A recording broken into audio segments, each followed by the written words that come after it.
This is a 3D printed skull of a famous wolf called Casanova, or Wolf 302, in Yellowstone. He belonged to 3 different packs. He was born into the Leopold pack, and an important detail, he had a black coat.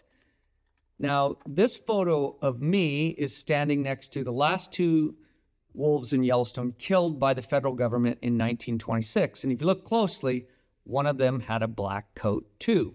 So what's up with the black coats? It turns out the color isn't random, and it's definitely not local. Genetics show that black wolves in Yellowstone trace their lineage way north to what's now the Yukon and Northwest Territories. That black gene came from a single ancient event when wolves interbred with indigenous dogs in the Canadian Arctic about 1,600 to 3,500 years ago. Now, from there, wolves did what they do best. They walked south across borders that didn't exist yet, which means the wolves killed here in the 1920s weren't just local wolves. They were part of a continental family stretching all the way to the Arctic.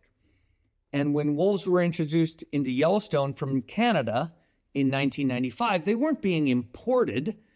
They weren't invasive wolves.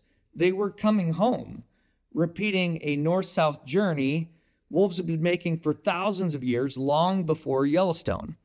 Now, today, Yellowstone brings about $1 billion in revenue annually to local tourism businesses.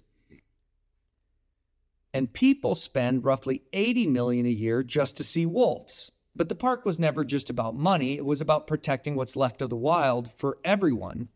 And somehow, by protecting the wild, we locals found its monetary value too. So I'm extremely grateful that those black wolves made their way back home.